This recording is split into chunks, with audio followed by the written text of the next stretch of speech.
Kamel, dirimu masih sama kita kan ya?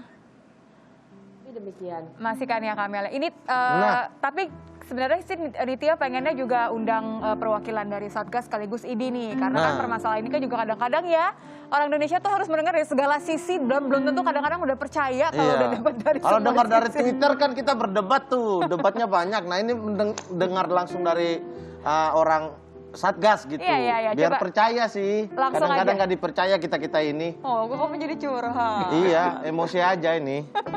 Kita udah kalau gitu deh. Udah bergabung nih sama kita ada Prof Zubairi. Prof, apa kabar Prof? Baik, alhamdulillah. Selamat siang semuanya. Terima kasih ya Prof sudah gabung dalam kondisi yang apa ya, kalau tadi kita sempat ngobrolin terutama Mamat dibilang dalam kondisi yang tidak pasti. Tidak pasti, gitu. Karena ada informasi ini bakal sampai 2024 nih, makin pusing kita. Iya, ada itu dengan teori-teori lainnya ya. Tapi yang juga banyak dibicarakan adalah persepsi-persepsi bahwa pemerintah ini upayanya sebenarnya gimana sih? Kok dianggapnya setengah-setengah? Atau kok dianggapnya seperti nanggung gitu ya upaya-upayanya gitu. Menurut Prof Zubairi sendiri bagaimana? Kan sebenarnya vaksin sudah perdana Rabu kemarin sudah diberikan juga. Ada aturan pembatasan yang se-Jawa Bali dengan beberapa kabupaten masuk ke zona merah gitu. Masih bisakah dibilang bahwa ini adalah upaya yang setengah-setengah? Saya kira udah bagus persiapannya, oke. Kemudian kebetulan Presiden memberi contoh, kemudian Wamen juga, sehingga menurutku sih lumayan banget. Walaupun tentu ada kelemahan di sini sana, tapi saya kira sih sudah bagus. Oke, itu soal vaksinasi. Tapi bagaimana kan soal aturan pembatasan ininya ya, aktivitasnya pembatasan ya? Aktivitas masyarakat nih, dari Satgas menilai gimana nih kayaknya? Tahan dulu, jangan tanya dulu ke Prof. Prof sama Kamel, karena Nitya sudah sempat tanya ke beberapa perwakilan dari warga. Kita lihat dulu bersama ya. Ini adalah pendapat dari warga nih soal wilayah mana saja yang harusnya menjalankan PSBB atau di sini kan sebetulnya ada ini ya PPKM ya gitu. PPKM. Ya. Kita lihat kalau begitu apa pendapat mereka. Menurut Mas sebenarnya kota mana sih yang cocok untuk diperketat PSBB-nya? Kalau menurut saya yang perlu diperketat itu ya mungkin dari luar daerah aja orang ke kota gitu aja mungkin menurut saya itu.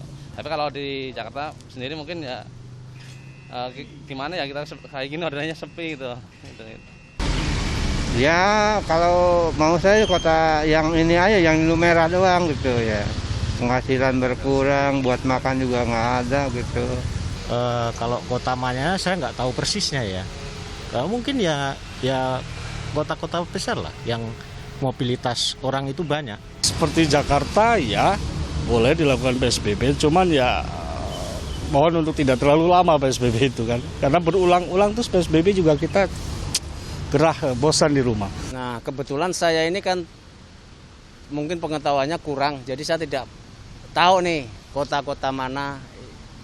Mungkin dari pihak pemerintah juga harus lebih jeli lah, lebih tahu yang mana yang harus diterapkan dan mana yang tidak itu aja.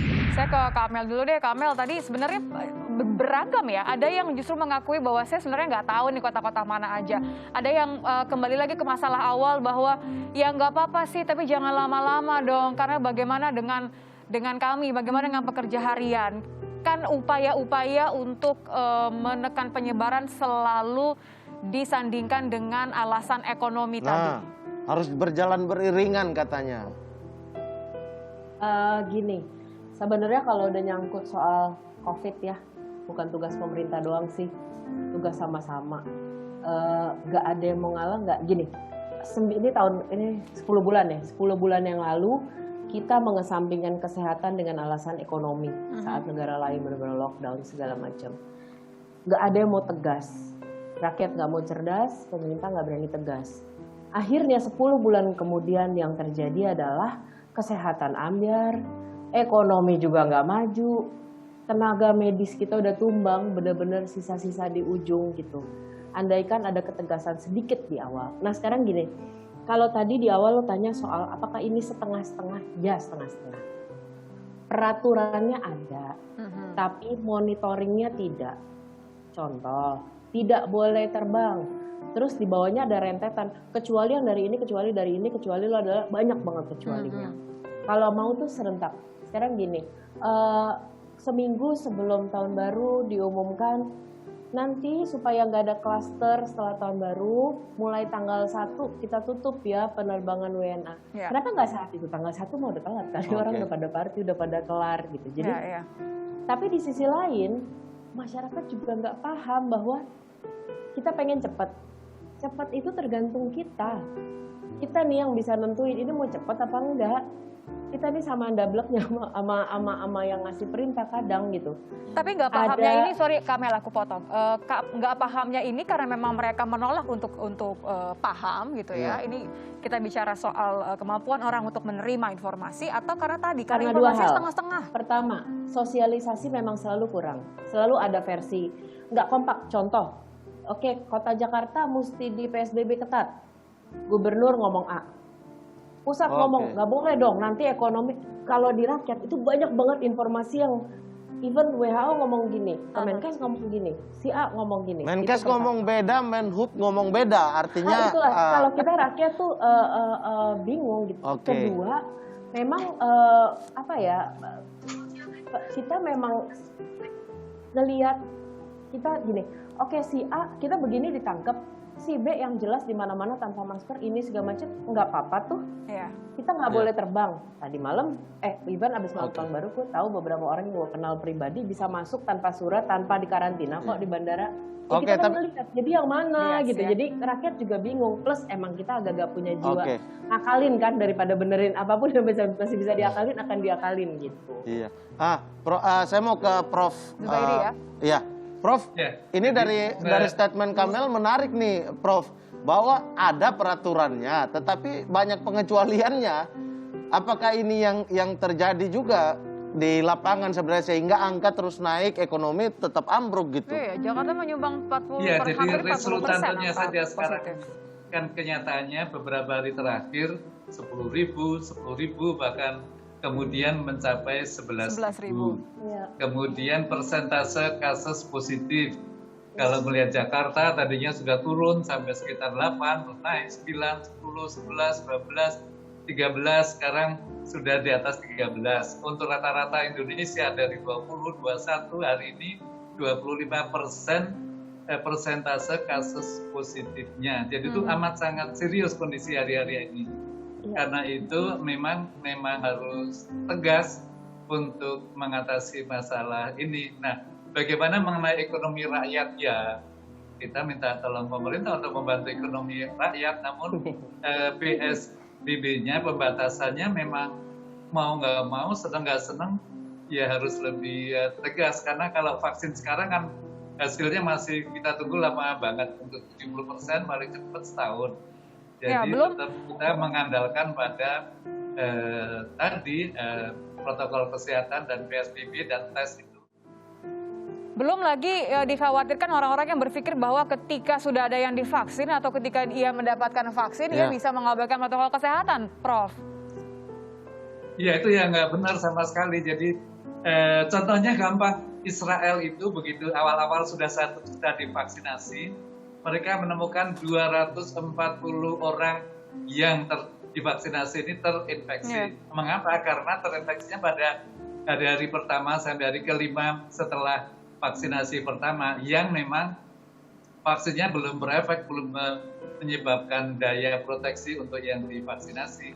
Nah, itu saya amat sangat khawatir kalau ada influencer ataupun pesohor yang kemudian setelah vaksinasi ngobrol bareng-bareng tanpa masker, itu kan nggak apa-apa, Prof, itu kan undangan istana. Jadi kayaknya punya nilai plus dah. Bukan pada waktu divaksinasi, setelah divaksinasi. Setelah divaksinasi. Kemudian ada pertemuan, ada ini ya. Habis itu pesta ya. Divaksinasi kan di ruangan tertentu, terbuka, dan memang sudah dijaga mengenai penularannya. Banyak yang bilang itu membuang jatah vaksin pertama. Kalau tadi ngomong soal ini ekonomi rakyat kecil, maaf banget. Justru yang paling lebih banyak melakukan kekonyolan adalah orang-orang yang sebenarnya ekonominya nggak repot gitu. Mereka yang punya Dia privilege public ya. figure, dia iseng aja cuman rumah gue bosen di rumah, karena gue tanya, buset rumah lo bukannya segede-gede apa gitu ya. How can you be bored? Sementara ya dia melakukan itu dengan santainya, followernya sekian puluh juta.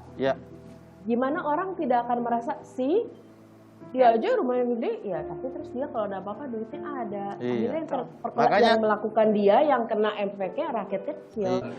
Adakah kemudian cerita-cerita dari tenaga medis, dari tenaga kesehatan yang mereka dari awal, Prof, dari 10 bulan ini, saya nggak kebayang perasaan mereka ketika harus menghadapi orang yang positif COVID, padahal mereka tahu bahwa dari mana kenanya, karena saya habis liburan. Ya, banyak sekali teman-teman saya yang sudah terlanjur terinfeksi. Untungnya sebagian besar masih yang OTG, namun beberapa itu lumayan banyak, 200 lebih yang sudah meninggal dunia karena terinfeksi. Jadi memang mohon banget pada masyarakat, pada kita semua untuk selalu, ya kalau sama standarnya sih, keluar rumah harus pakai masker, tidak selalu sulit kan, kemudian sering cuci tangan, tapi yang jangan berkerumun di ruangan, apalagi ruangan tertutup itu ya susah banget untuk dibilangkan, padahal di situ risiko paling tinggi. Apakah itu? Betul. Saya membaca tuh tweetnya Prof. Gitu ya? Iya, tidak boleh denda, harus sosialisasi. Tapi gimana caranya sosialisasi kalau komunikasi dari atas ke bawah selalu buruk, Prof? Enggak, yang menolak itu kan saya bilang perlu mula-mula ya edukasi dululah. Kalau masih kira-kira belum paham ya tatap muka, empat mata, kita ngobrol santai sampai paham. Biasanya kalau setelah tahu kemudian paham, kemudian akan mengikuti informasi yang benar. Artinya kalau vaksinasi ya mau saja, kalau memang harus PSBB ya mestinya paham mengapa harus demikian. Prof. Zubairi, terima kasih banyak. Salam, saya titip salam, terima kasih untuk teman-teman tenaga kesehatan. Mudah-mudahan orang-orang lain lebih memikirkan bagaimana perjuangan tenaga kesehatan yang tenaganya ini tidak sempat dicas, tapi sudah harus dibombardir lagi dengan keterlambatan orang-orang yang tidak berpikir panjang gitu ya. Terima kasih Prof. Zubairi, tapi Kamel ini jangan mana-mana ya, kita masih mau ngobrol nih. Aku masih menangkap bunyi-bunyian biru. Terima kasih banyak, terima kasih. Terima kasih, sehat terus Prof. Zubairi, terima kasih waktunya sudah bergabung sama kita di sini ya. Kamel, stay, jangan mana-mana. Iya, tetap di situ. Memang buka, tapi yang datang juga nggak ada, hanya mengandelin bungkus-bungkus gitu. Tapi sampai sekarang masih banyak yang belum pulih seperti sebelum pandemi lah.